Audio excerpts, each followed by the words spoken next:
Hey, don't forget to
Test 1 2 1 2.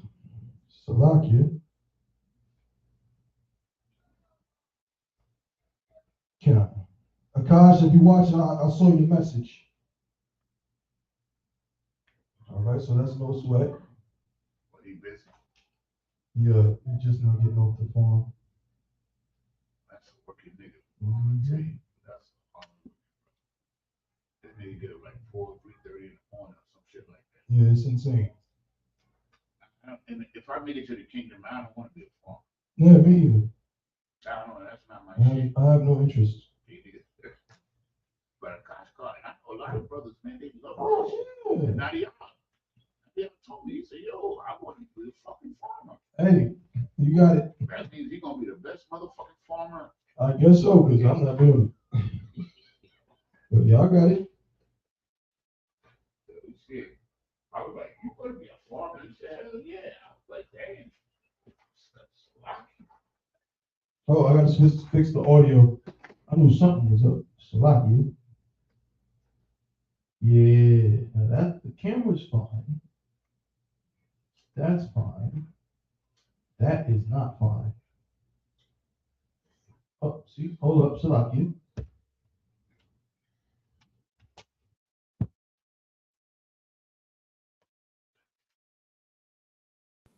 Now that should be correct, Salaki.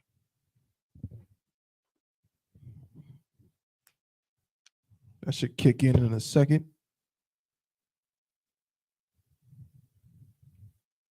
Test 1 2 1 2.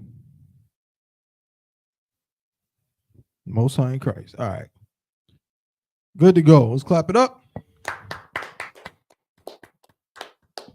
Salakia for my tardiness. We're going to get into it. We're going to jump right in. Yeah.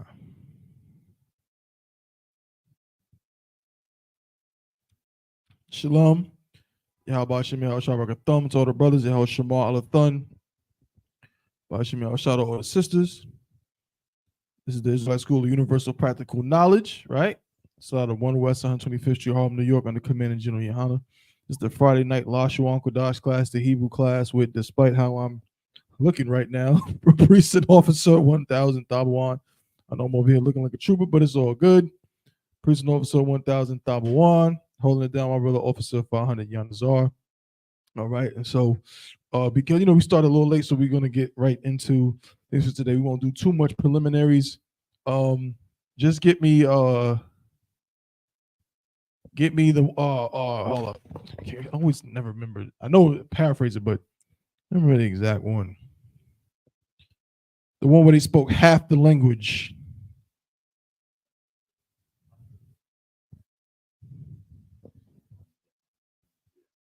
Yes, Nehemiah sounds right.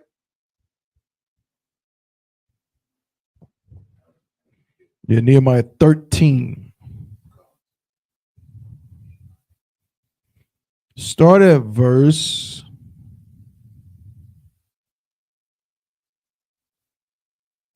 Start at verse 23. Yeah, Nehemiah 13 and 23.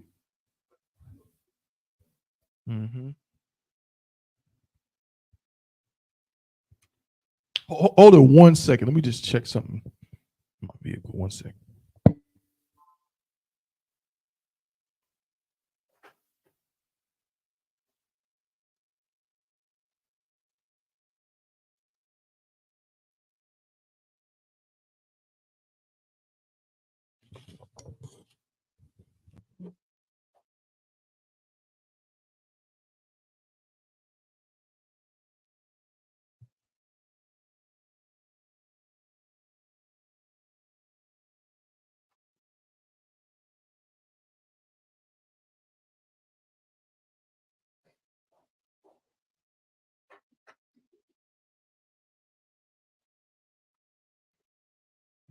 No sweat. Nehemiah 13 and 23, Babu Shah.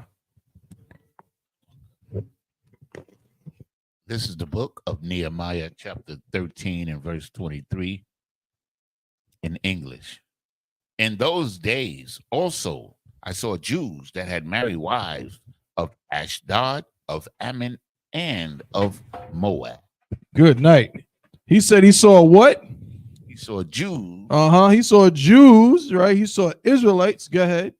That had married wives of Ashdod, of Ammon, and Moab. Right. They done married a bunch of heathens, a bunch of Chinese and Taiwanese and Japanese, right? Like so many of our brothers love to do. You know what I'm saying? You don't know how many times. One time I was working for a moving company in Raleigh. Man, every time I saw a Chinese woman, I just knew what was coming next. And a lot of times she had a black husband. And a lot of them, they found them overseas. You know what I mean? Somehow they was in the military, and they go over there and bring back some Asian woman. Very common. Very common. Like I was over there, and the chick tried to get me to bring. I know you talked about that. Like it's really common, but it's always been a thing, right? It's always been a thing with brothers going out dealing with heathens, right? So that's what the prophet is saying. I saw Israelites doing this thing. I saw them marrying women of Ashdod, women of Ammon, women of Moab. Go ahead. Verse 24. And their children spake half in the speech of Ashdod. Their children spake half in the speech of Ashdod. Go ahead. And could not speak in the Jews' language. They halfway spoke in Ashdod's language, but they couldn't even barely speak Hebrew at all. Go ahead. But according to the language of each people. They spoke according to the language of each people, right? And now here we are some 2,000 plus years later, 3,000 years later, right? Like closer to 4,000 years later since Nehemiah. And we find ourselves in the same predicament, right? Except now it's just, our language is just lost to us. And so what we're doing here is trying to get back to that language, right? And even the fact that Nehemiah, right? We see Nehemiah, we have his name right here, the appropriate pronunciation of his name. We did a few of these last week. We're going to talk about these and some more things. But yeah, so any more on that? 13, but it does get into it. Jump to verse 24. Verse 24 is 23 and 24. Okay, so that we read 24. Okay, what's in 25? And I contended with them and cursed them and smote them, certain of them, right, and plucked off their hair. He was on them. Yo, this is he was wild. On it. And plucked off their hair and made them swear by the Most High, saying, "You shall not give your daughters unto their sons, nor take their daughters unto your sons or for yourselves." Right, he yoked them up. You know what I'm saying? He grabbed some of them by their hair, like, "Yo, what's up? Swear that you're not going to do this thing no more." You know what I'm saying? But the point with that is, first of all, this obviously is a no interracial marriage scripture. You understand that interracial marriage is a sin according to the Bible. You understand that? And for you nasty niggas out there, having sex with white women is a no-go. Right? And a lot of you sisters out there that want to argue with sex is marriage, want to argue against sex is marriage, but then when some brother's laying down with some white woman, you get upset too. It don't go together. The reason why, not the reason why sex is marriage, because sex is marriage. But even more so, you sisters should be pushing the same thing. First of all, it's the truth according to the Bible, but also that prevents these brothers from having some excuse where they can go lay with some dog. You know what I'm saying? And then try to come back to you. You know what I mean? No. That ain't how that thing is supposed to run. You understand? It is unlawful to have sex with heathen women. It is unlawful to have sex with heathen men. And these are the results. The results are losing your what? Here it's talking specifically about language, but the whole premise, the main scope and idea is, go ahead, Yanazar. Losing your culture. Losing your culture. And what you don't understand is that when you lose your culture, you lose your morality. You lose your standards. You lose your identity. You lose everything about yourself. You understand? I just saw I think happened a clip of Captain Zaryak bringing it out. But these oppressors, I think Elon Musk goes to some Amazonian tribe and brings them the internet. Right? He brought them some internet access. Now all of a sudden, the tribe, they've been living in the rainforest for 1,000 years and just living their life how they live it. Now they addicted to porn. You know what I'm saying?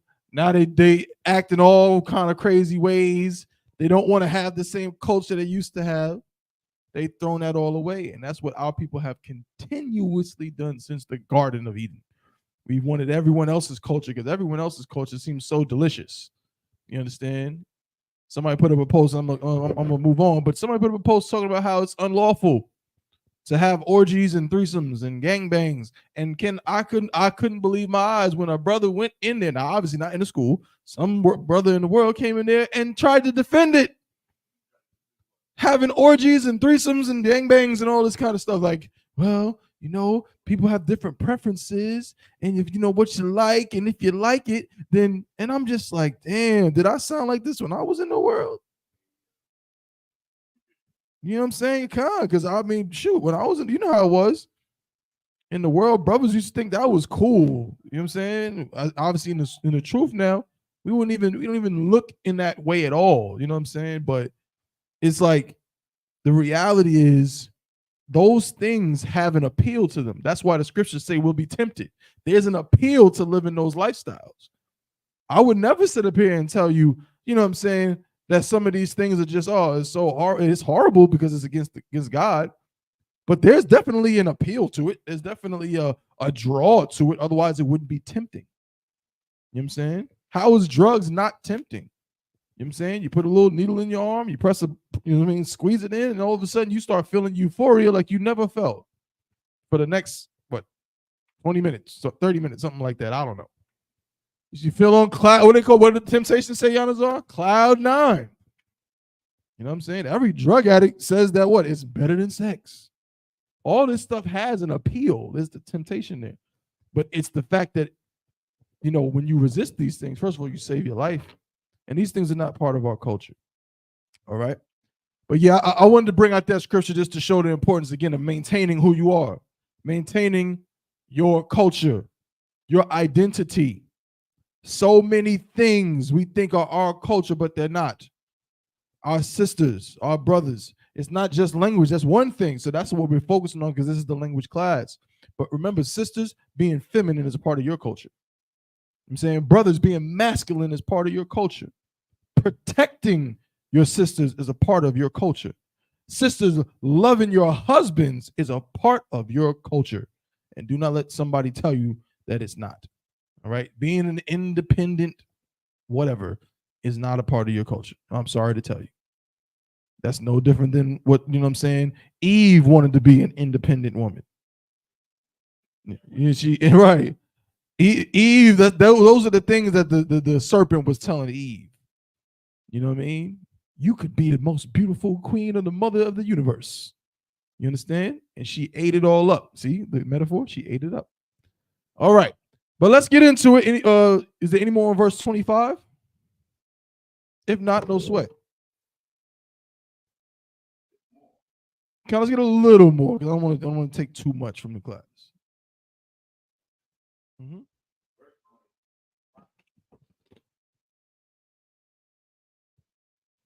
And plucked off their hair and made them swear by the Most High, saying, Ye shall not give your daughters unto their sons, nor take their daughters unto your sons, or for yourselves. Right. And it says, verse 26 says, Did not Solomon, king of Israel, sin by these things? That's a heavy point, right? So that tells you how. So first of all, that's how the kingdom was split, right? The kingdom of Israel was divided because Solomon couldn't keep his hands off of heathen women. You know what I'm saying? And he loved them too. He loved to go, he loved to learn about their culture. You know what I'm saying? And they taught him all about Buddha.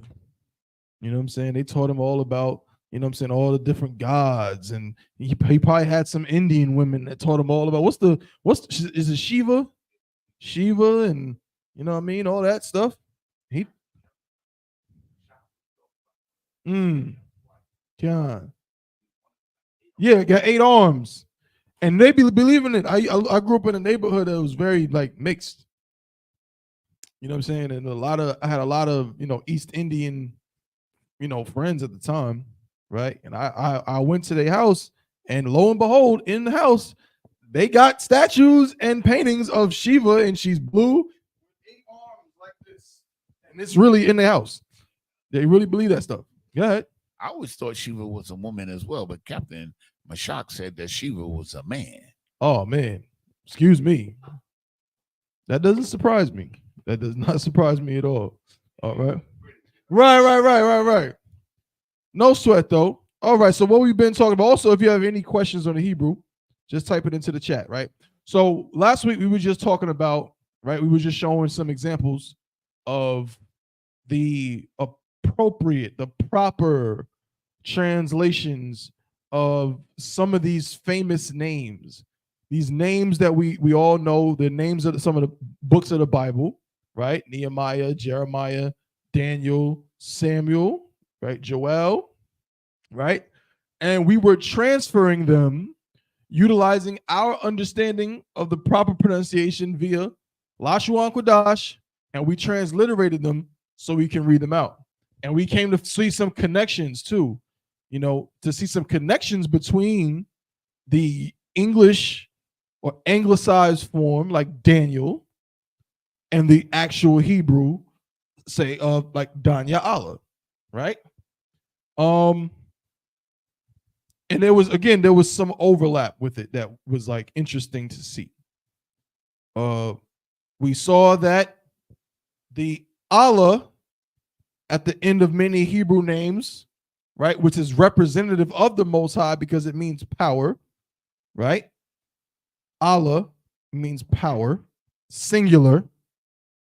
Allahayim is plural, right? But this is where this comes from, right? And so now we can see the connection because Danya Allah is the original, the true Hebrew pronunciation of what is called in English Daniel, right? If I'm not mistaken, I believe the root word is Dan, right? Which means judge, if I'm not mistaken, right? But this L at the end is supposed to replace this. And it's not a coincidence that we've seen this in other ones. The same is true. So Daniel, this L, Allah at the end. Joel, same thing, coming from Yahweh Allah, the Allah at the end.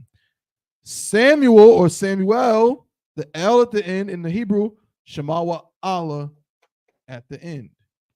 Okay? And then we show really how you can show the connection. You go to Allahayim, which is the plural form of Allah, and you'll see it here, the L at the beginning. All right? In that anglicized form. All right? Now, with that being said, let me think. Are there some more? Right? I'm going to erase the top right here. If it's Tawab. Again, if you have any questions, just type it into the chat. If there's something you're not understanding or you're having trouble following, just let me know. Also, if you would like to speak in person, you know what I'm saying, or you can come on. You don't have to actually put your camera on, but you can just use audio on your phone or what have you. And I can hear you, but I can send the link.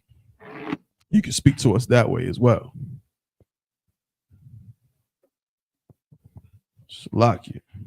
Where's my marker? All right. I hope this is the one that works.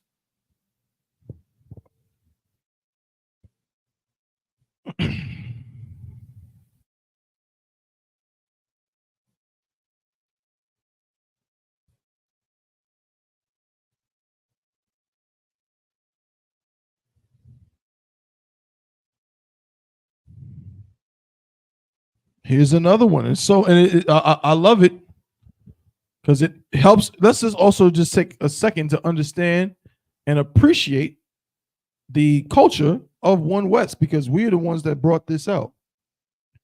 We're the ones that brought these things out.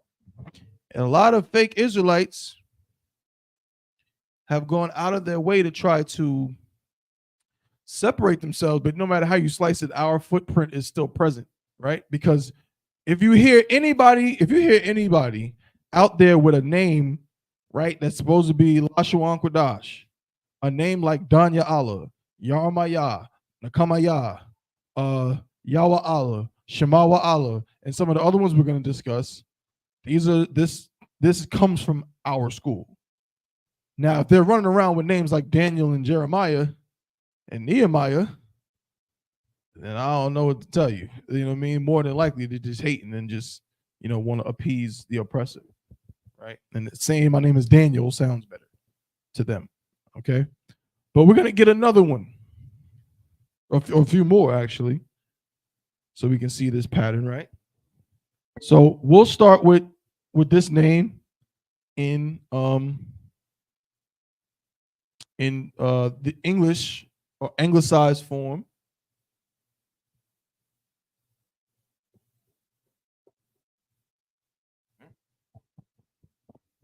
Uriel.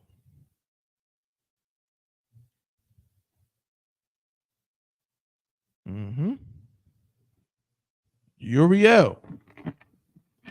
Now, When you see this L at the end, what do we learn from this?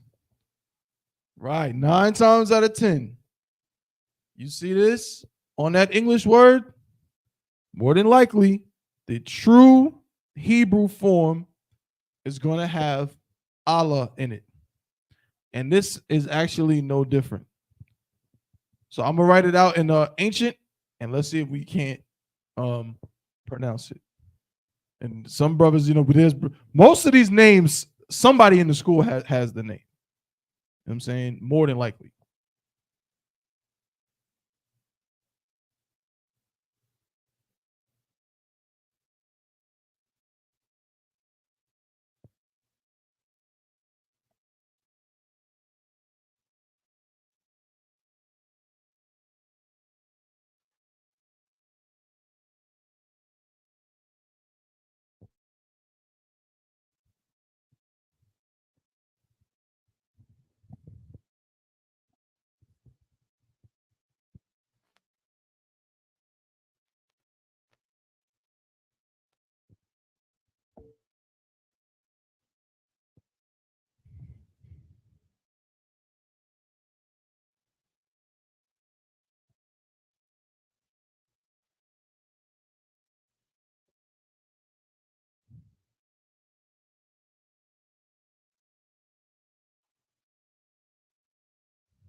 No sweat, no sweat. If somebody wants to try to, what y'all could do also, if you think you got it, just type out the transliteration in the comments. Just type it out in English. Go ahead. A warrior Allah. God, a warrior Allah.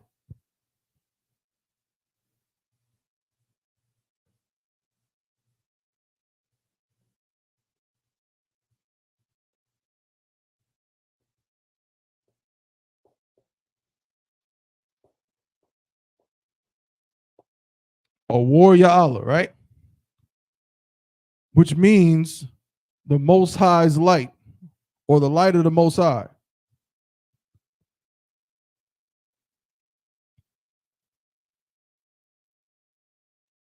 So like it says, so what is the topic on, so I can ask accordingly? I mean, really, it's anything related to Lashawan Qadash. If you have a question on the Hebrew, any question you have related to the Hebrew, I can try to answer. And if I have the answer, then, I'll give you the breakdown. Right now, we're just discussing the translations from the English names that we see in the Bible to what their true Hebrew name is, right? But if you have a question that's related to Hebrew at all, and I can try to answer it, right? So, right. So look how different that one is, right? Uriel, right? Uriel. And the real Hebrew name is Awarya Allah. Okay?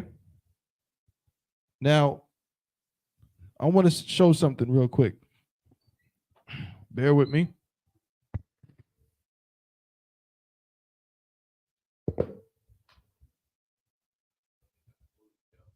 Also, let's listen to the devil. Let's hear the devil real quick for some fun. Let's hear the devil say the name.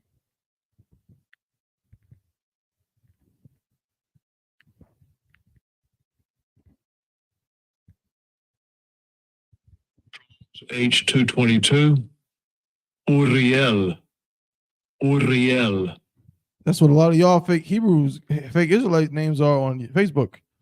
Y'all be sending me friend requests with names like Uriel, Yisrael.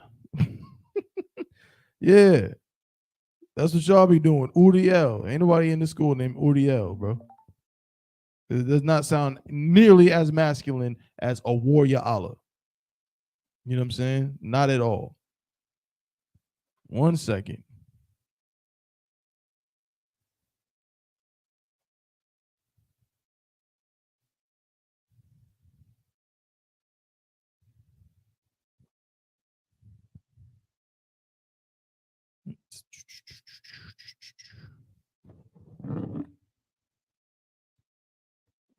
1 second.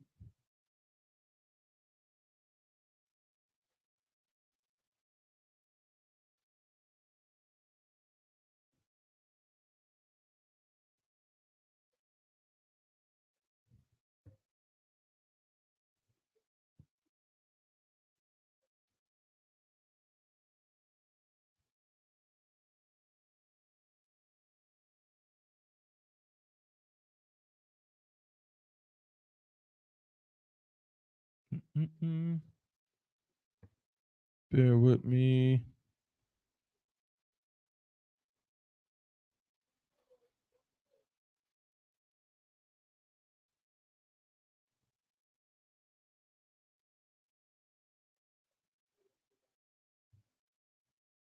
Huh.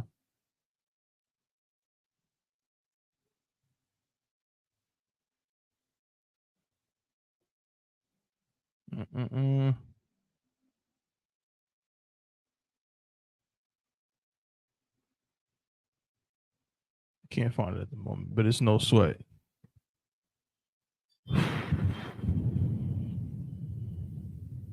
I've seen it written somewhere, but I just can't find it at the moment.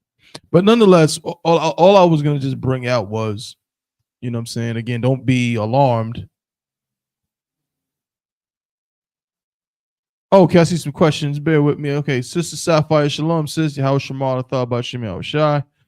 If I miss some of the website or printout of common phrases, you can learn to study some of those also.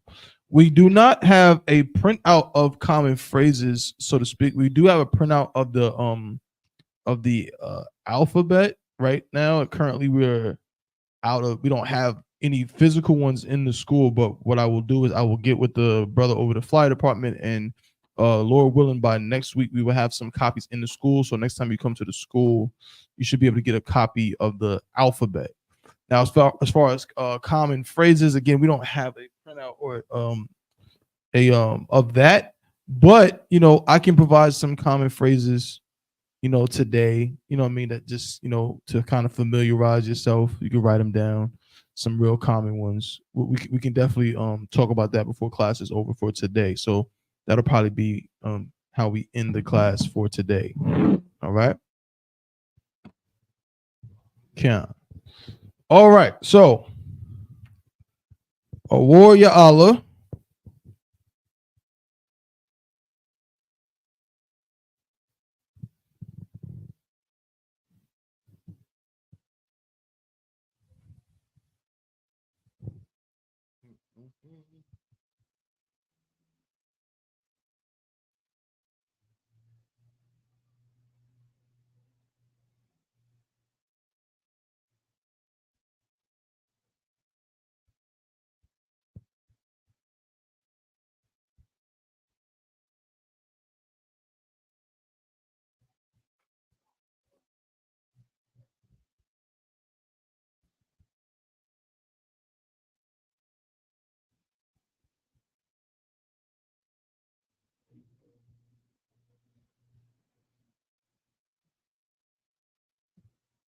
Count. No sweat, sis. Oh, you said you have the alphabet, so that's okay. Most High in Christ. Most High in Christ, that y'all have the alphabet. Okay, no, so but we will talk about some common phrases today for sure.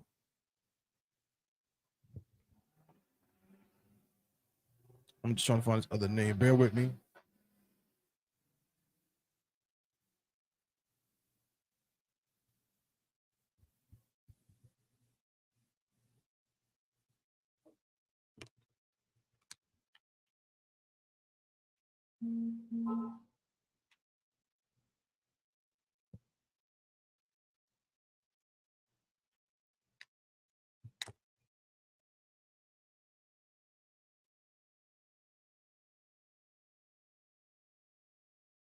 We did it.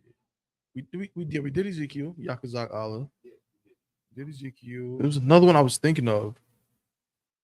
I cannot think of it at the moment.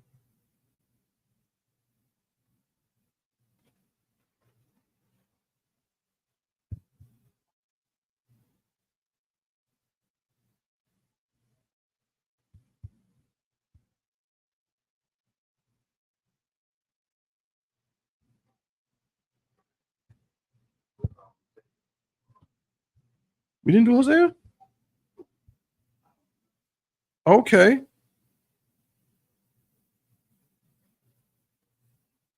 We're gonna do Hosea. Pause. We're gonna do that one, right? That's a little bit different from these other ones, but still. Yeah, I know it was one that I remembered that had an L at the end. I just can't remember it, but no, we'll do Hosea. With Hosea, we're gonna see two things happen. Actually, it's a good for you to go to that one. Yanazar the water. So Hosea is interesting because there's another name, right, for Hosea in the New Testament. Again, similar to what we saw with Yahushua, where it's one name appears in the New Testament, and then the same name in terms of their origin in the Old Testament is different. This is another example, right? So does anybody know what that other name is? Hosea is the one we see. It's the name of the book of the Bible, right? Hosea is the one we see in the Old Testament. What's in the New Testament, Yanazar? OC. OC, right? Go to the scripture, Baba Kusha.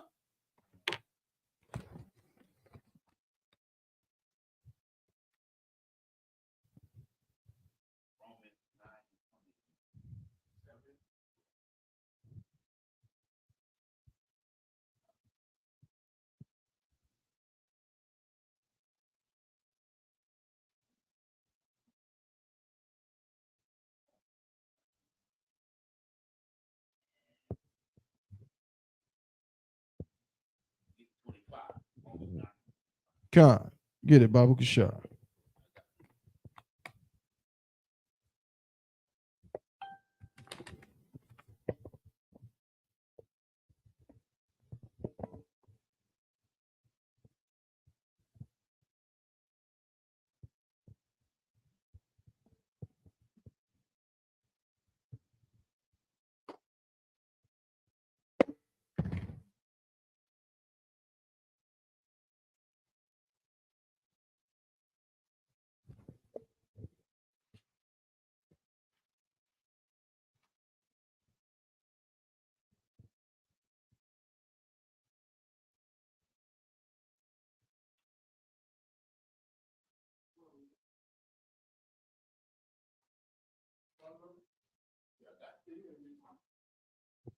This is the book of Romans, chapter 9, verse 25. As he saith also in OC, I will call them my people, which were not my people, and her beloved, which was not beloved. Right. As they saith in OC, the precept that is being referred to is in the book of Hosea. Right? Right. Which again proves the connection between the Old Testament and the New Testament. Right? They're quoting scriptures. So the meaning at this time, the book of Hosea exists. But what did not exist at this time? Any of the books, Matthew, Mark, Luke, John, none of that existed. There was no New Testament. So whenever they're quoting scriptures, whatever Christ was teaching out of had to be the Old Testament. Here's an example right here. As he saith in OC, which is the same as Hosea. Here's the interesting part. This name, like another name, you wouldn't know it from these horrible transliterations. It's very similar to another name.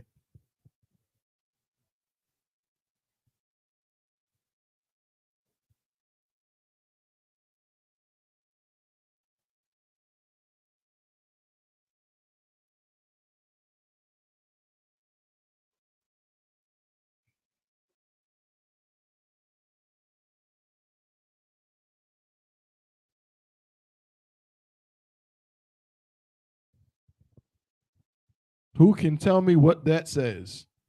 I know you know.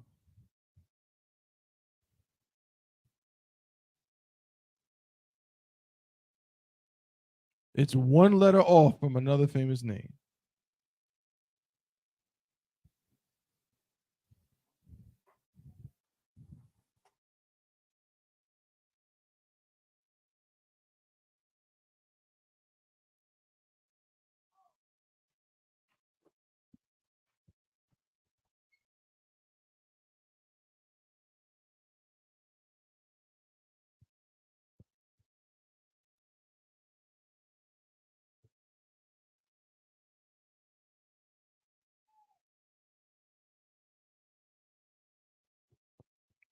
Go ahead and type it into the chat. How would we pronounce that name right there in the middle at the top?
Con, the sister gave it a try. Shalom, sis. Yahweh close though. Close. That is the name that it is close to, right? You just added an extra letter. But right, but I mean, maybe you were just answering of who when I asked whose name is it similar to. Maybe that's what you were answering, Salakia. But Khan, it's Hosea. The proper pronunciation of Hosea's name in ancient Hebrew is Hawashai.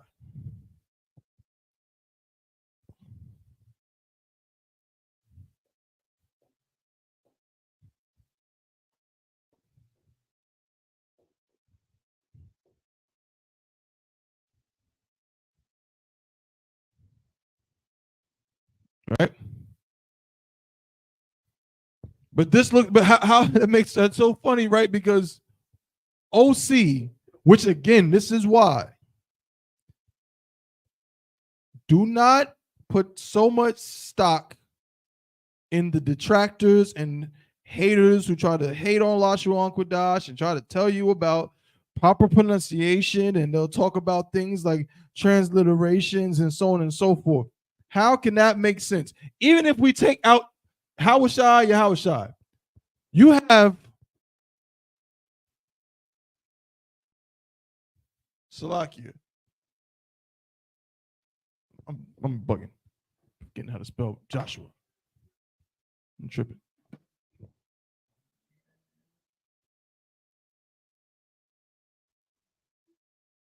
Joshua. And this is somehow supposed to be the same thing as this. Which these two names are supposed to be one letter off from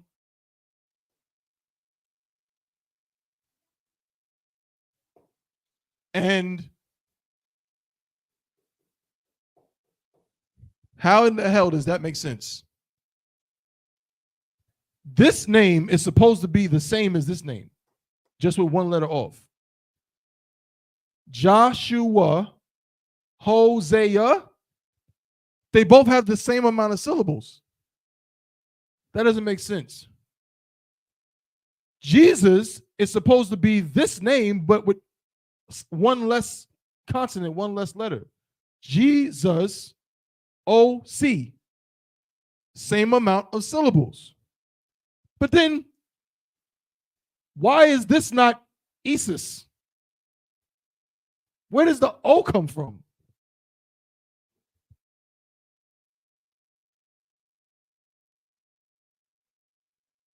Where's the O in this one? If this is the same, why is there no O here?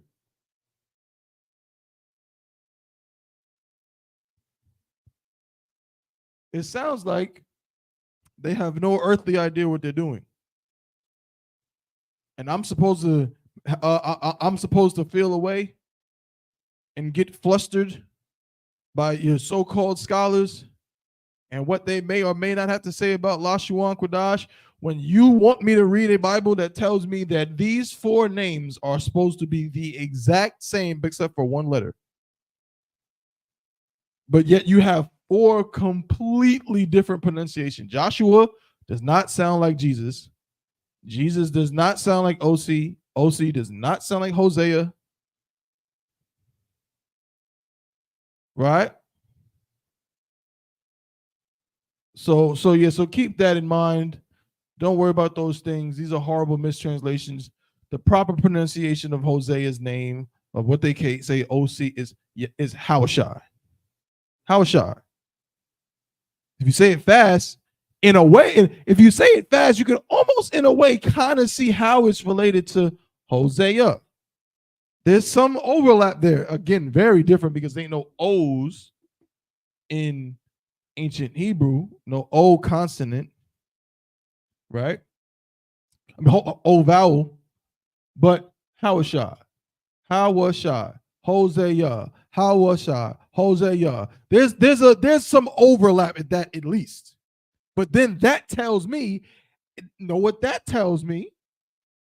If there's overlap with this, then who's to say that which one is the correct pronunciation then of the ancient form of Yahushai's name? Because if you tell me, okay, let's say I take Hosea as Hosea, which is 1 letter off of Christ's name, or Joshua. That's why you have a lot of people now who will say things like Jehoshua and things like that. But even that is more closer to the real thing than what we're seeing here. Because it makes no sense for these 2 to have the same amount of syllables. That doesn't add up. Okay? These are the things that need to be questioned. And I'll say one more thing on this topic before we get into some of those common phrases for the sister, right? I want to get some vocabulary, and then we'll get into that. But check this out too, and this is something that's important to understand, right? Of why these things are the way they are, understanding the kind of the etymology and so on. All right. So I'm going to erase this. Understand how these things are possible.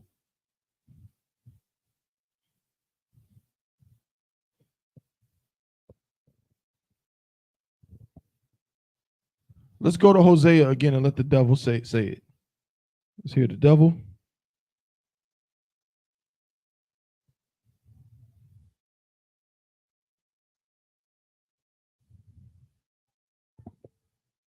Strong's H 1954. Hosea. Hosea. Hosea. Right? Hosea.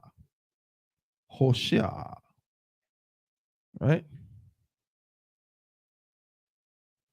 So they recognize that the ha makes a ha sound. Right? I'm telling you, that is real confused and inconsistent. But okay, Hosea, right? So how are they coming up with that when this is the Hebrew right here? Remember, it's right there. Same thing, but now I'll write it in Assyrian. Ha, wa, sha, and an I. Right? Ha was sha. Ha was sha, right? But just to give you an insight into how they think. This can be a ha or a H sound. I don't know exactly, so don't think I'm saying I don't know Yiddish or whatever you want to call it. I don't know it. But I know that a lot of times they'll turn this into an O. Right? How do I know that? Y'all should know why I know that one. Because it's the same reason why they turn this. Yep.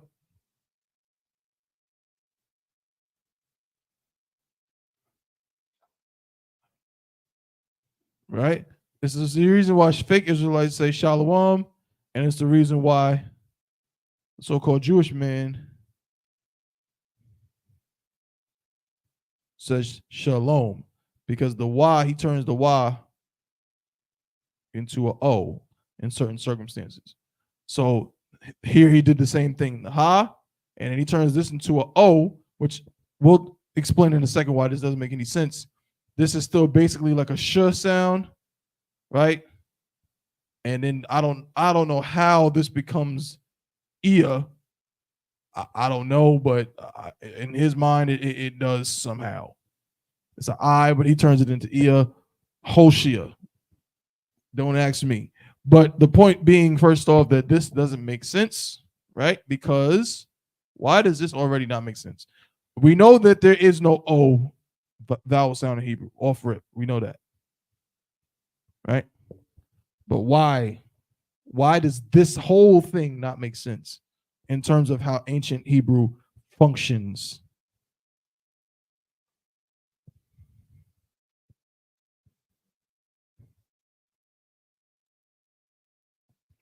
What are they doing with this letter that is impossible in Hebrew, in real Hebrew?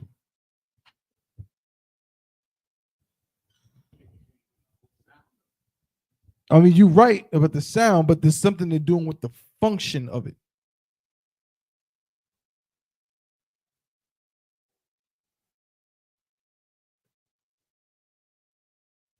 They're not just changing the sound, they're turning it into something that it's not.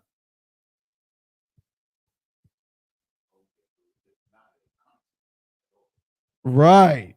In this form, it's not a consonant, it's a vowel. It is forming the nucleus of a syllable, right? Hosh, Hosh, Hoshia. This is the last part. But that is impossible in real Hebrew. Because all of the letters are what? Are consonants. A consonant does not have the power to do that. The ability to connect other consonants.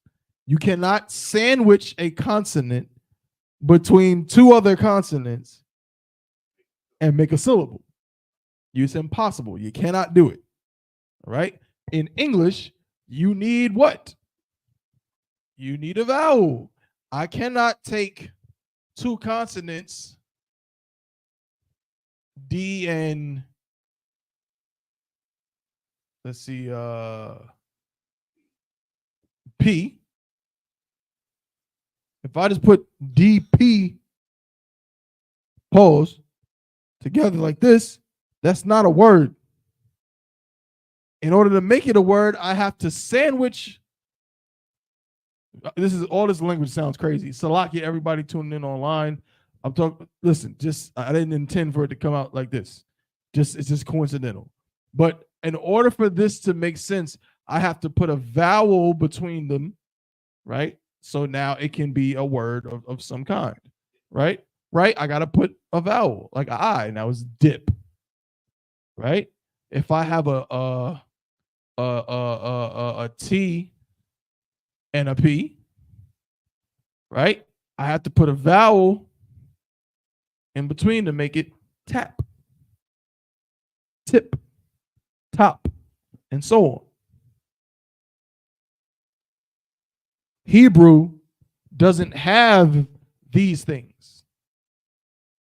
It doesn't have vowels that are written out and sandwiched between the letters to form the syllables. No.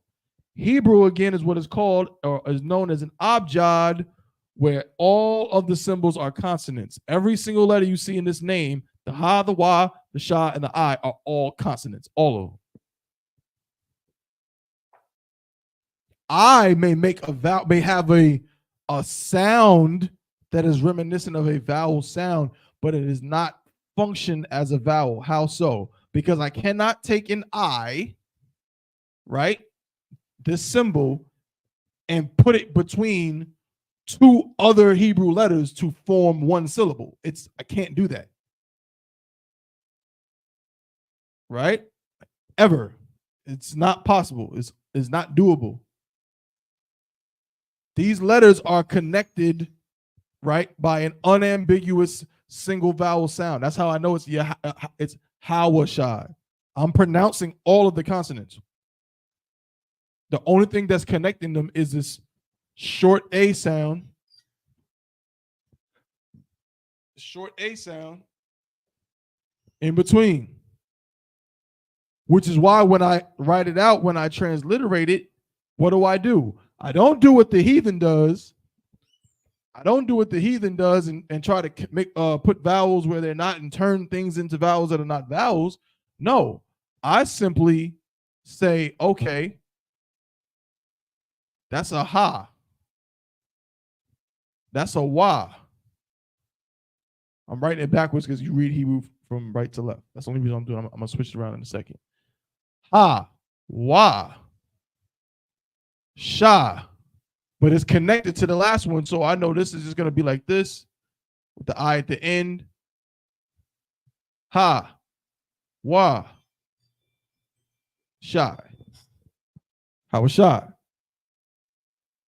Between these don't have to be there. The only reason why this is forming one syllable is because there's a connector there. You don't see it because I'm writing it in Assyrian. But you follow me? We did Isaiah last week, same thing, which is Yeshaya, right? You simply, these are there until the connector tells you it's not there, right? So we did that with Hawashai up there. Look at the one up there. You see how there's a connector under the ha that tells you, oh, that's one syllable. A connector under the wa, another syllable. And then there's a connector between the sha and the I, which tells you they form one syllable. Okay? That's how that works. I want to know, does everybody understand what I'm saying, or am I confusing you at all? Right? In the ancient, that's what tells you the symbols. That's the important part. With these names here, Yah, Wa, Allah. Yah, Wa, Allah. 4 syllables, 4 connectors. Because this tells me, okay, this Yah, this Y sound, right, has its own syllable connected to it. Same here. This Y, this W sound has its own syllable. There's only one vowel sound in Hebrew connected to it. The short A. Yah. Wah. This tells me that this is not, when this is under this ah, now the ah already has what you may call a vowel sound, right? What do I mean by that? Again, I'm not trying to confuse anybody. A vowel sound simply meaning that linguistically it's produced without any obstruction of your air passage. That's what a vowel sound is. So again, the difference between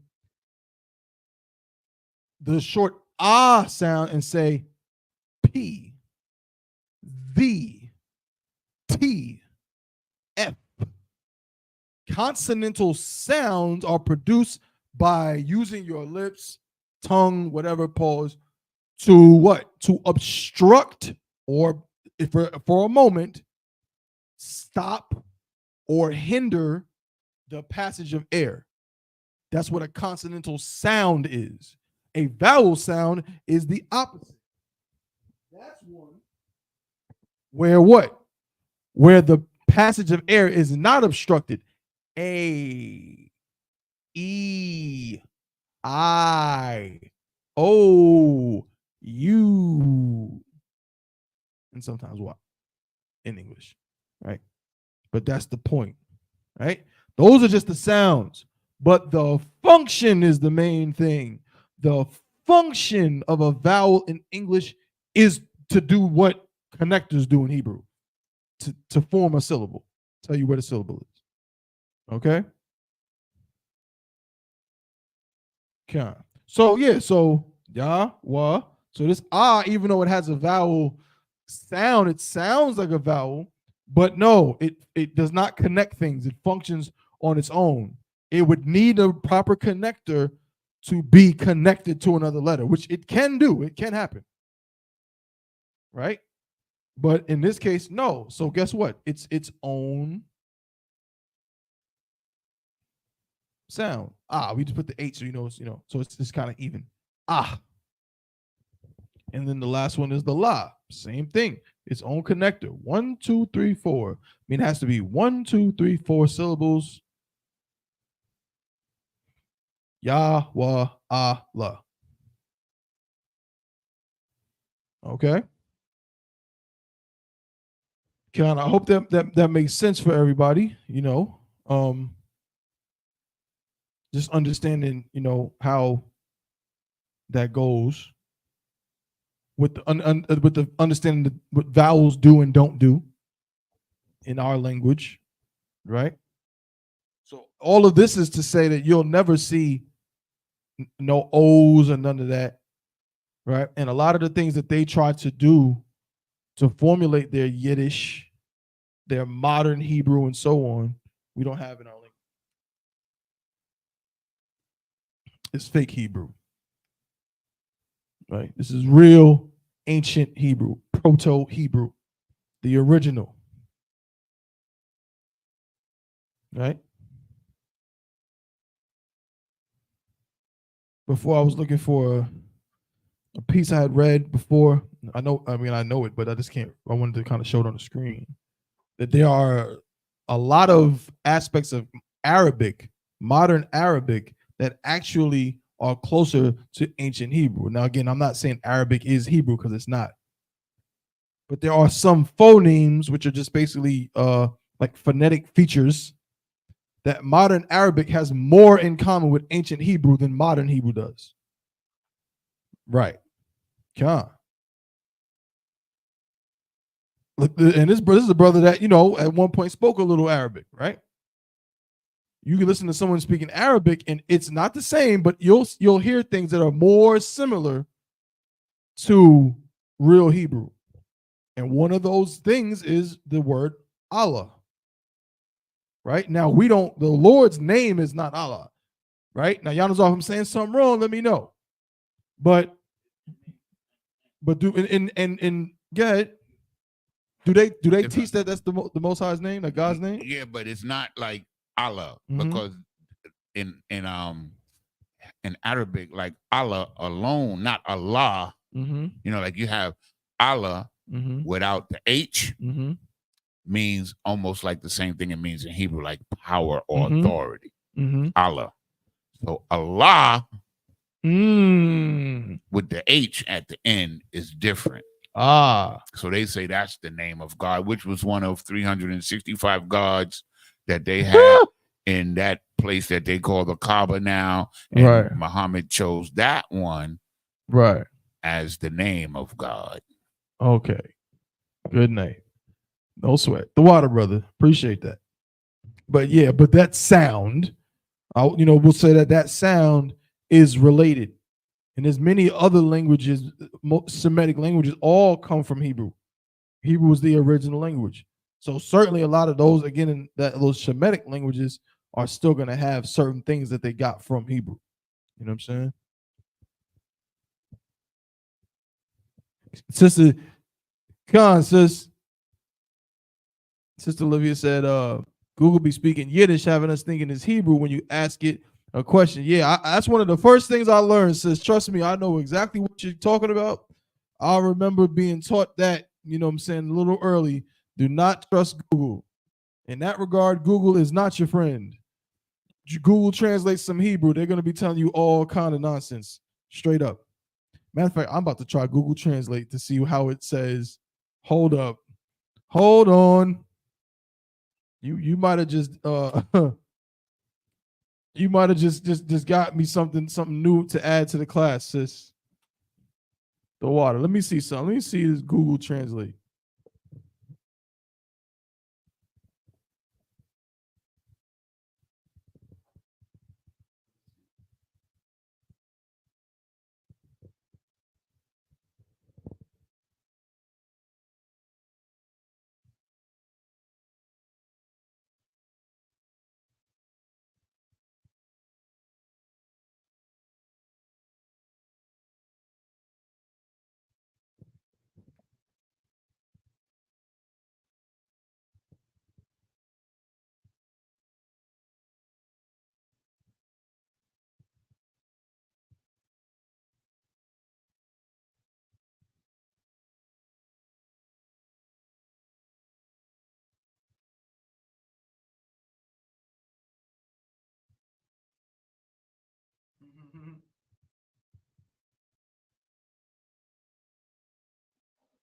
All right, so I got it in a way on Google Translate that is kind of close.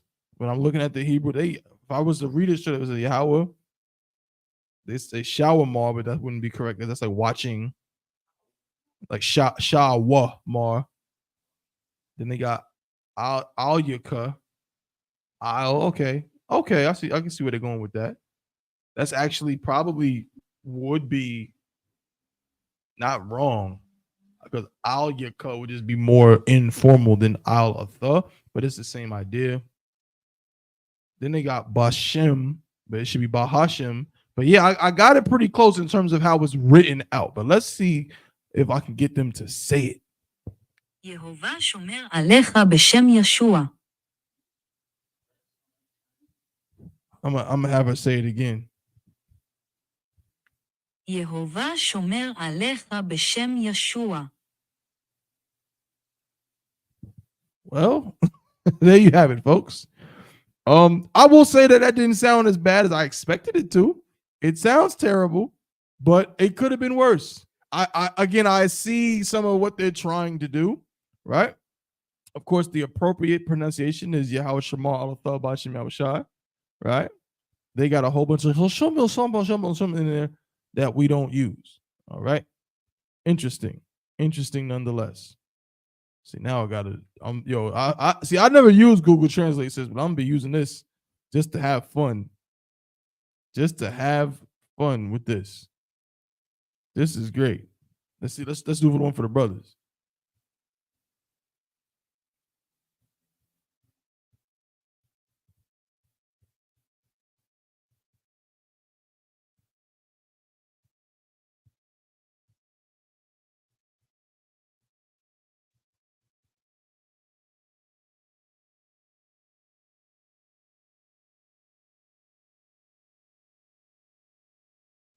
Let's see. יהובה בשם ישוע יברך אותך. Yeah, Yahweh Bashim Yahushai. They got a wath. Oh man, looks like a wathka. You said Yabaraka. Okay, that should be bless you. So why do they have the doubles be Yahweh Bashim Yahushai Barak Atha? Like, that's weird. Either pick one or the other. Either you're gonna say, if you say Yabaraka or Baraka, then you don't need the Atha part. But they got both in there, and it's weird. No sweat. Woo. Yeah, sis, you're right. This is exhausting. Our language don't sound nothing like that trash. You know what I'm saying? So I appreciate you for letting everybody know. Do not use Google to try to understand Hebrew. Just don't do it. Yeah, that's insane. Good night.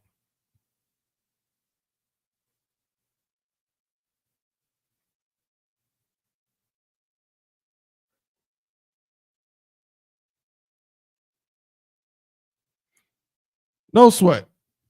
All right, I wanted to get a couple of vocabulary words, and then we're gonna get some common phrases.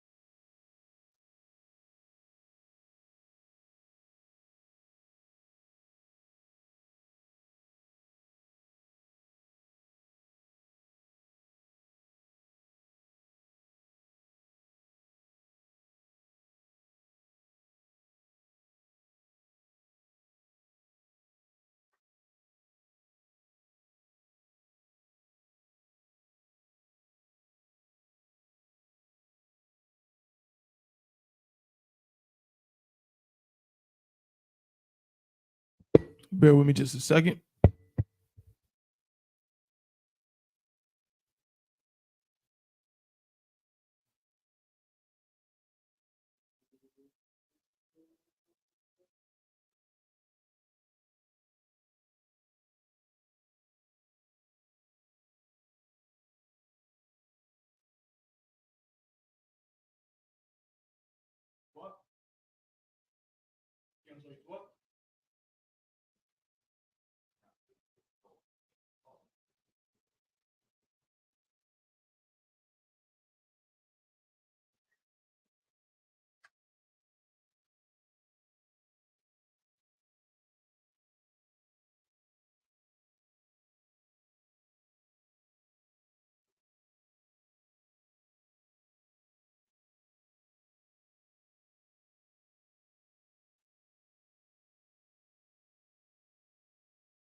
Just a couple of words.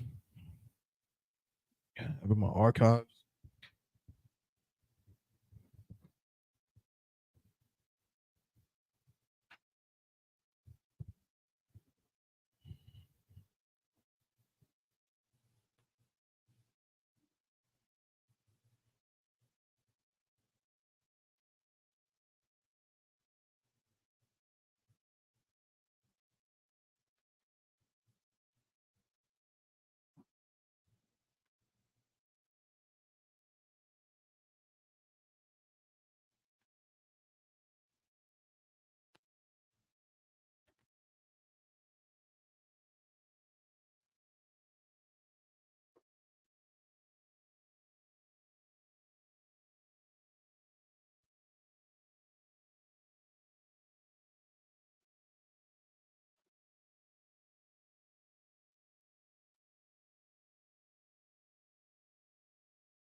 Pardon me.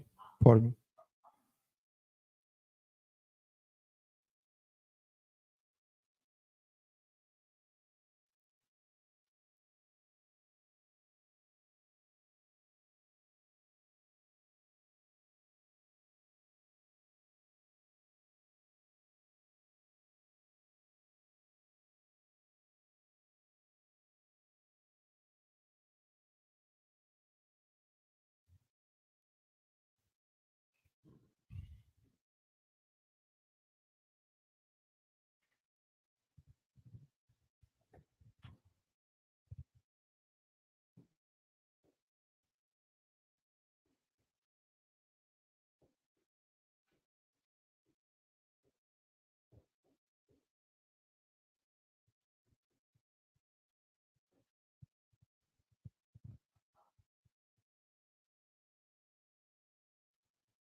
Backwards. Pardon me.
Count. So these are some vocabulary words just to add, to your, what I'm saying, your books. Most of these, some of these are like adjectives, right? Some nouns. And subtle changes in different things. And notice a connection between some two, like fear.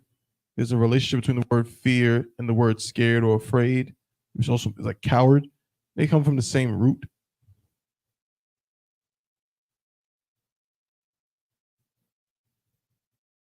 The word for medicine, I don't have it quite at the moment, but it also comes from this root word. It's related to the word for healing.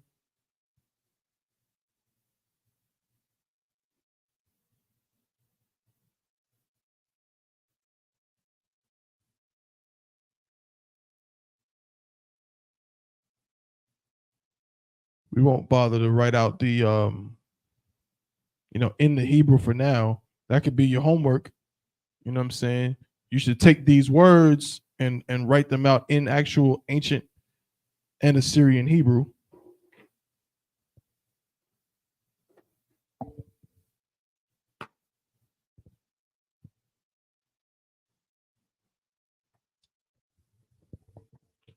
Okay. So now we're gonna just get and spend the last, I'm saying 15 minutes or so getting into just some common phrases. Now, when you say common phrases, all right. Okay, so there are phrases that are common in English, right? Say like good morning or something. And you could say good morning in Hebrew. There's ways to say it, you know. Um, but then also you got to just think what are common when we say common phrases. At least when I hear common phrases, I just think of phrases that are often used in the school. You know what I'm saying?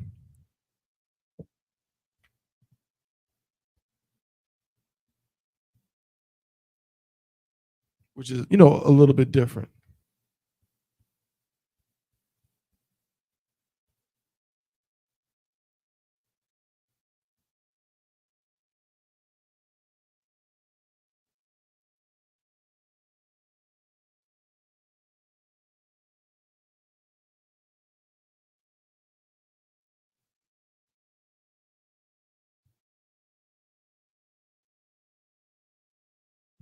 Salaki?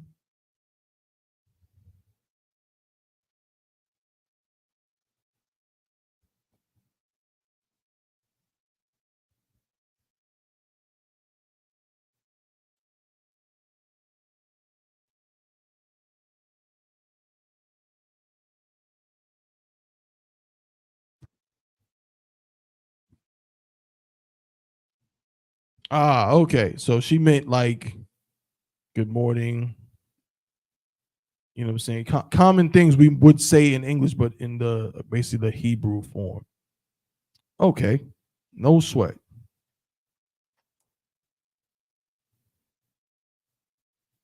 Okay. Let me just see if I can just find some in my notes. Bear with me.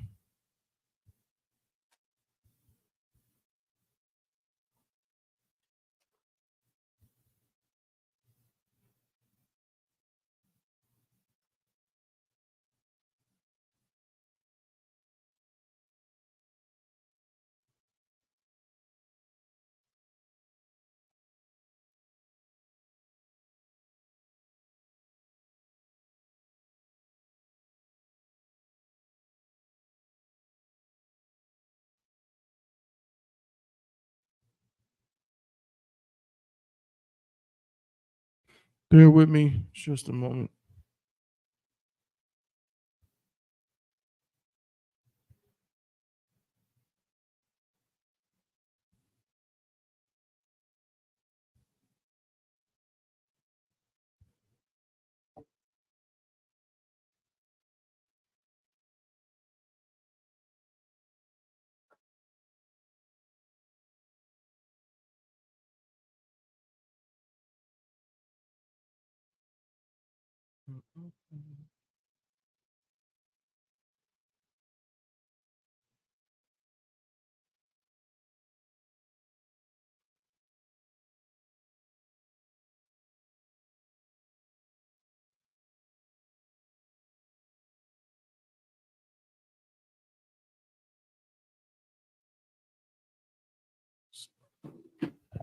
Go back to the computer.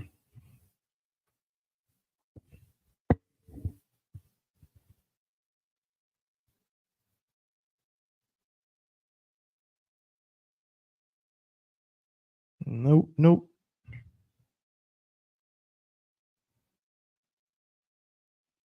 Nope, not that one.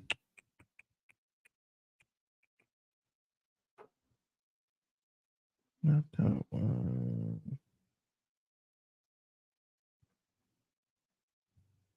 This one. Nope.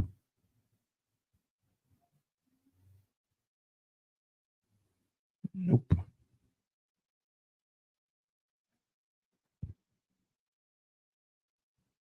This looks familiar, but I'm not sure yet.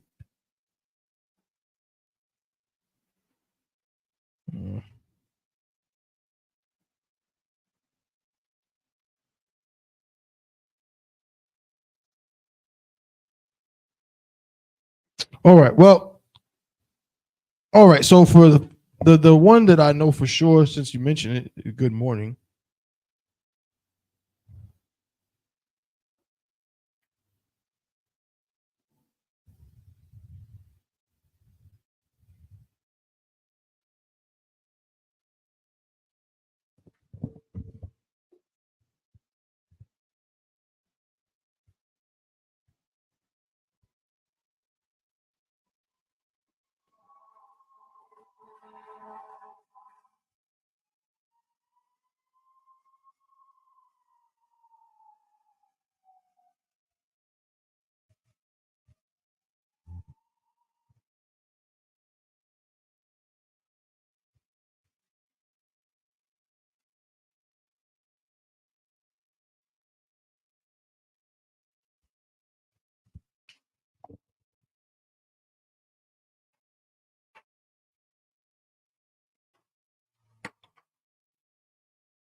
Break it down simply. The word for good is tawab.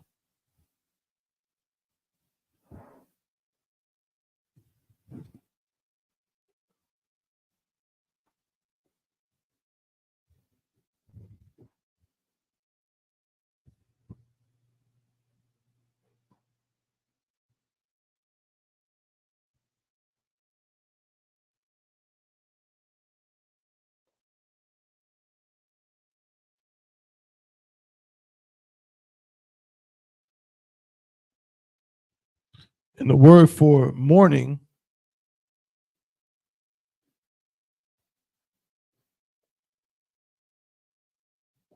is bakwar.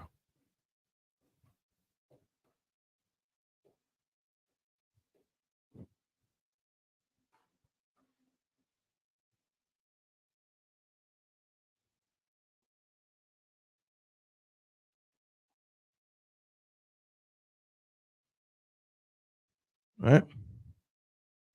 So to say good morning, you would simply combine the two. Sawab, bakwar. Now, I do have to get some clarification on the pronunciation of bakwar in terms of the fact that morning is an ing word. But again, it's not the same, as all ing words in English aren't the same. And the ing doesn't always function the same. right? So I got to get clarification from Officer Hazahab how we deal with it here, right? But as far as I know in the scriptures, the word for morning or morrow is bakwar. So it'll be Tawa bakwar, right? Now, applying this, how might we say good night? Now, that's a common UPK phrase, right? We don't usually say it like in terms of like, like have a good night, but we usually say it. Right, Khan says so. The sister put it in the chat, Bawakwar, right? Because the wa, right? When you put a wa in a word, it essentially is equivalent to the ing in English. The reason why I'm saying I need to get clarification from Hazahab, from the men above me, is simply because in understanding English grammar, all ings in English are not the same. You understand what I'm saying? So like the ing on the word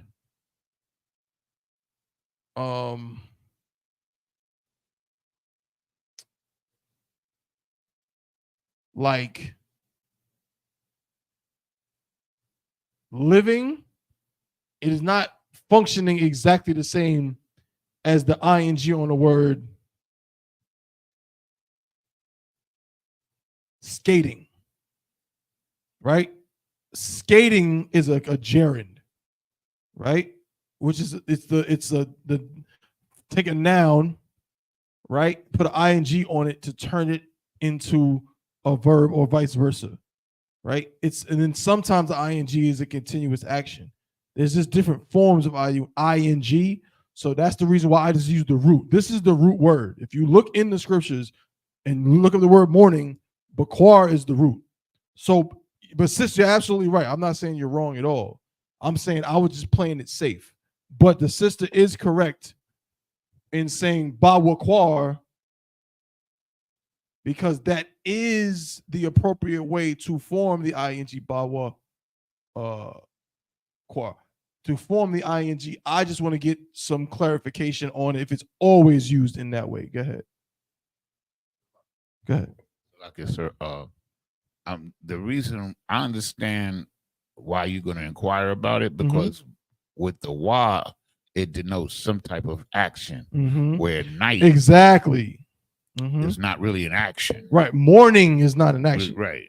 Or at least, and as far as I know, maybe there's something in the etymology I'm missing. So that's why I need clarification, right? Because use is supposed to denote some action, like when we say Lashawan Qadash. Lashawan, because now we're talking about speaking. So you have to use ing. Speaking, right? We're talking about some kind of action that's being done. Morning, I don't believe is an action. So that's why I just need to get clarification on it.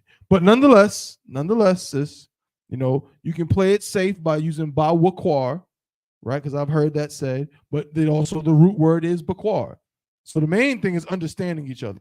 So if I say tawa bakwar to you, and you know that the bakwar is the root word of this word morning, then we should be able to understand each other. Now we're going to get it right. Don't get me wrong, right? But the main thing now is to try to put things into our vocabulary so we can communicate, right? So don't be afraid to say either.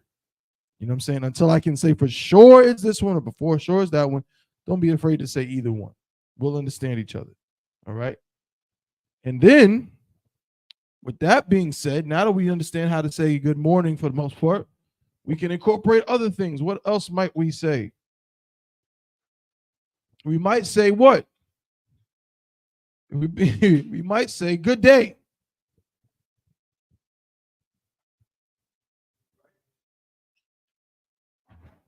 And then what we know Tawab is good. So what's the morning is Bakwar, right? Or Bawakwar. What's the word for day? Anybody know?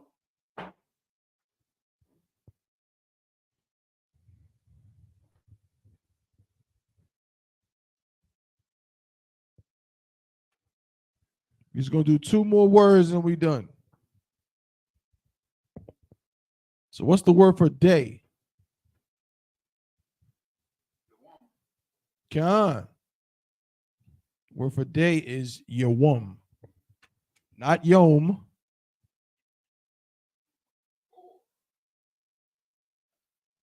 Again, we talked about it earlier. This should help visualize that too. Yawum, if we write it out in Hebrew, in ancient it looks like this. Yeah.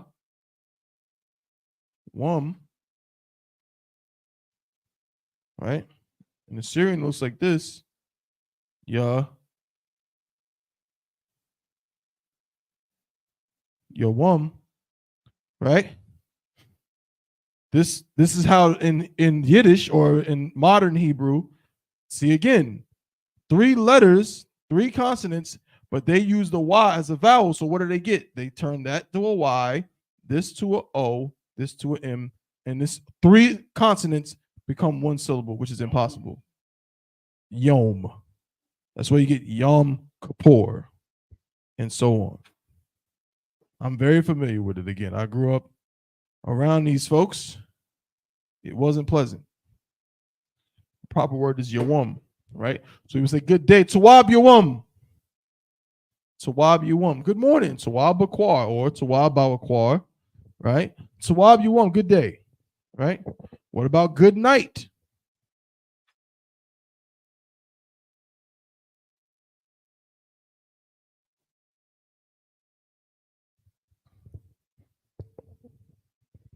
How do we say night in Hebrew?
Anybody?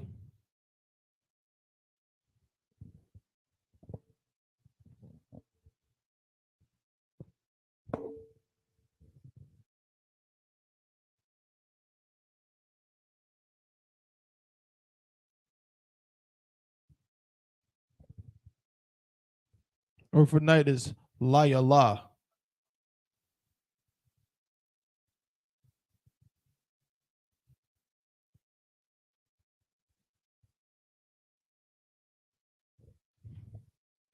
Good night. Tawab Layala.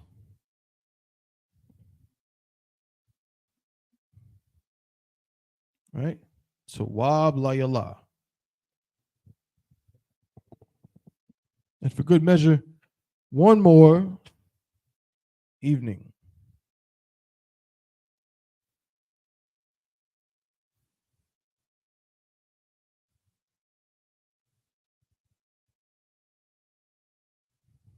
Anybody know that word?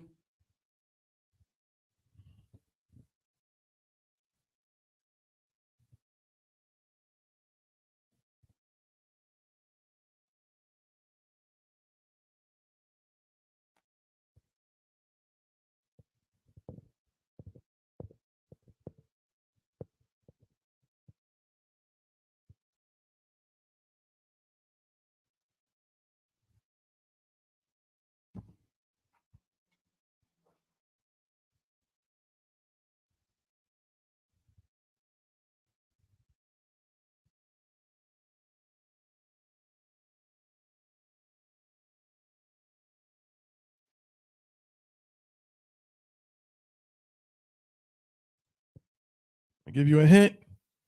Is the root word from which we get the word Arab. and Arabia.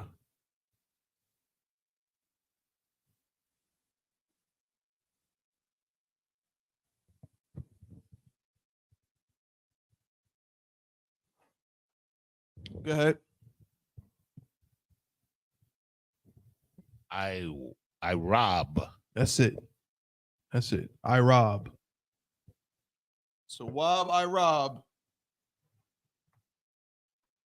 The root word of I rob basically means to mix or a mix. Right, that's where we get the word Arabia or Arab. The word Arab means mixture, which is exactly what they are. All right. But Most High in Christ, we mostly ended with some vocabulary and again some phrases. Now again, next week I'll come through with some like some common phrases like UPK phrases. But these are just again modern phrases you can just learn. You know what I'm saying? To again mimic how we might say things in English. In English, we'll say good morning. You know what I'm saying? Good evening. Good night. You know what I'm saying? So we would say Tawab Bakwar, Tawab Bawakwar. Tawab Layala. Tawab I rob. Good evening. Tawab I rob. You know what I'm saying? Again, or we be informal. Tawab Yawam. Good day. Okay. And then there's also things we can do too. We won't take up too much time, but just understanding when we're dealing with nouns, a lot of time you can throw in, you may not remember, but we'll get back to it. We haven't done it in a little while. Understanding our possessives and so on. If I want to say my enemy, I would just take this word ayab and put the suffix, right, the possessive for my on the end of it, which would be what? Ya, ahabia, my enemy, right? Your enemy, ayabka. Your enemies, ayabyaka. Right? His enemy, Ayabwa. His enemies. I think it'll be Ayabwaka. No, it would be Ayabyoa for his enemies. Ayabyoa.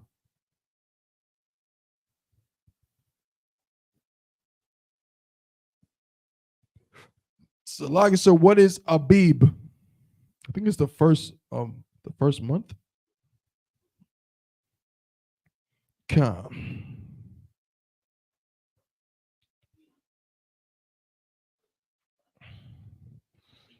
Right. So Abib.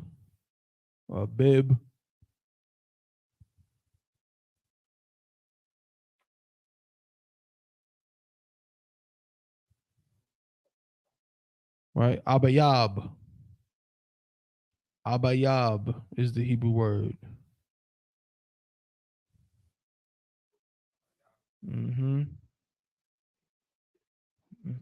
Let's hear it.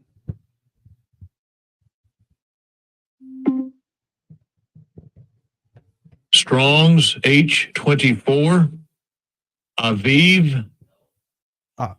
Aviv. That's crazy because in the pronunciation it says Abib, but he said Aviv. I don't know, but it's gross and it's wrong. Yeah, it's Abayab.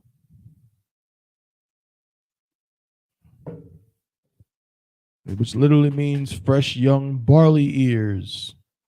Month of ear forming, of greening of crop, of growing green. Month of Exodus and Passover. Oh, Salaki, bro, can you give me just a little hit for the road, a tiny hit, pause. Yeah, so that which shows you again, right? Which shows you, right, the beginning of the year. That's the first month. That's the first month. And it's when things start to get green and grow. Right? That's our culture again, right? So yes, Abayab.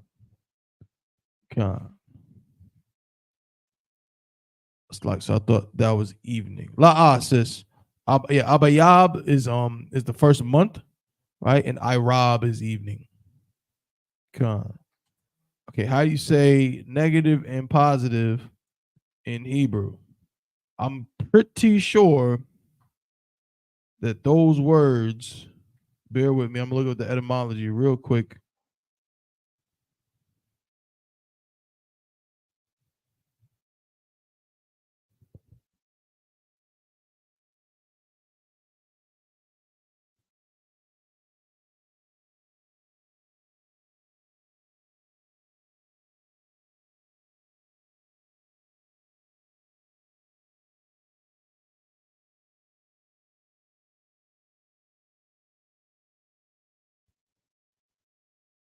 Sense of that which can be affirmed. Opposite of negative. So sense in photography, opposite of negative is by 1853. So the words positive and negative, even in their usage in the English language, are just not that old. Let me see.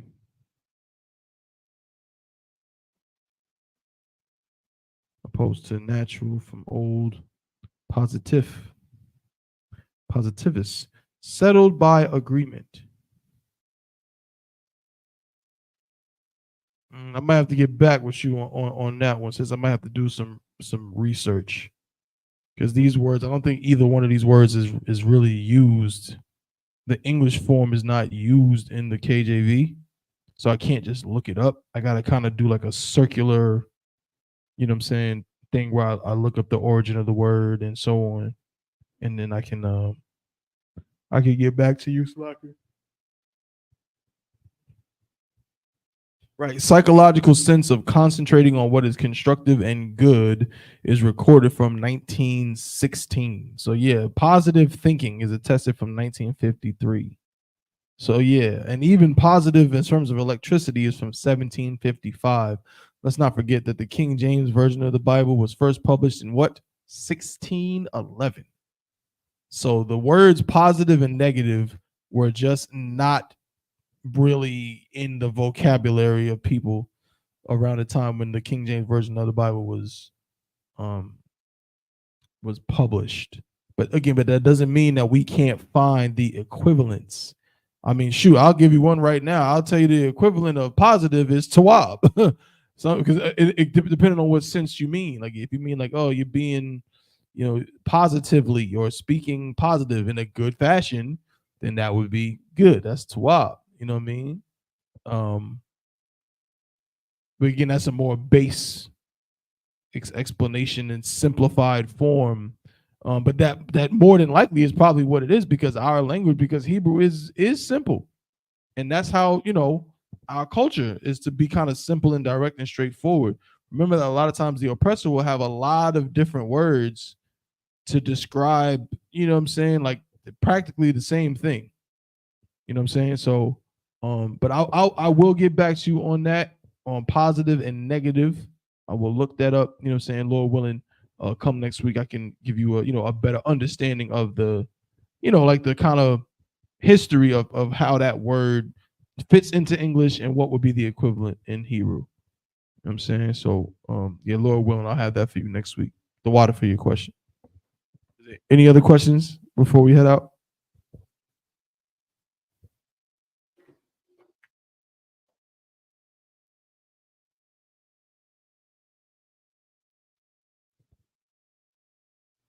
No sweat. All right. So next week, we're going to be back. Same place, same time, Lord willing. I'll see y'all then. You know what I'm saying? We'll pick up where we left off. You know what I mean? Get back into formulating some sentences, getting some new vocabulary, and so on. You know what I'm saying? And if nothing else with that, I'm going to pass the class over to Priest and Officer of 500 Yanazar.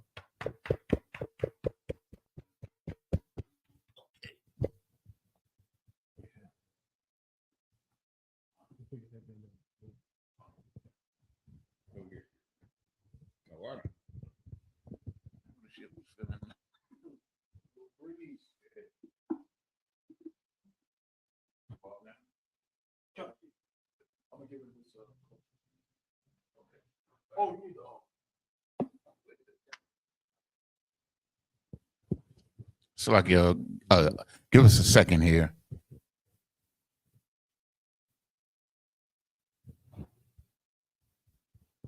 Hey, shalom to everybody that tuned in.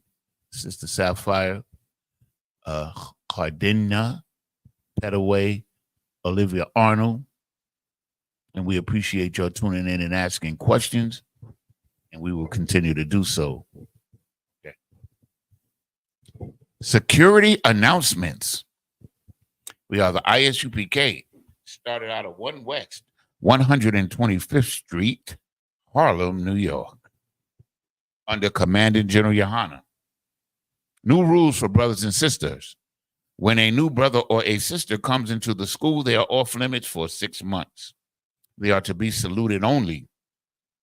They are here to shed themselves of the world after 6 months. If a brother or a sister has an interest in a particular person, he or she must get permission from the head to speak to a brother or a sister. There's another 6 months in which the brother and sister will court each other. After this 6-month period, the brother or sister will get permission to marry if they so desire. Tithe, which is a commandment. You can find this in Numbers 18 and 21 and Malachi chapter 3, verses 8 through 10, which means 10th in Hebrew, and is pronounced ma'asherah. 10% of every penny of any increase the Lord gives you, you give to the Treasury Department. Priest fund, free will offering for priest, not mandatory, whatsoever amount you would like to give.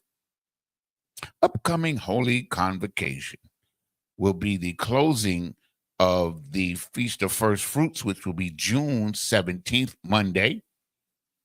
Remind Akim and Akwathian to check on social media such as isupk.com, Facebook, Twitter, YouTube, and so on for ISUPK events and materials.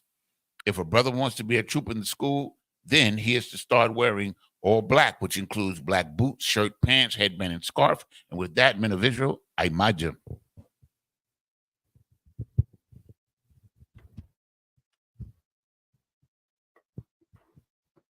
Okay.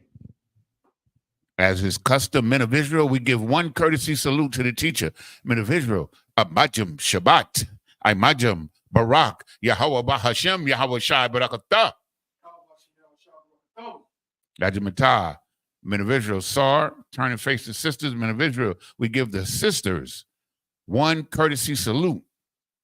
Sisters, okay, they don't have to stand because we're in class. But anyway, normally we would ask you to stand, but you don't have to stand. You in your home, sit down, relax. Okay. Okay. We give one courtesy salute to the sisters.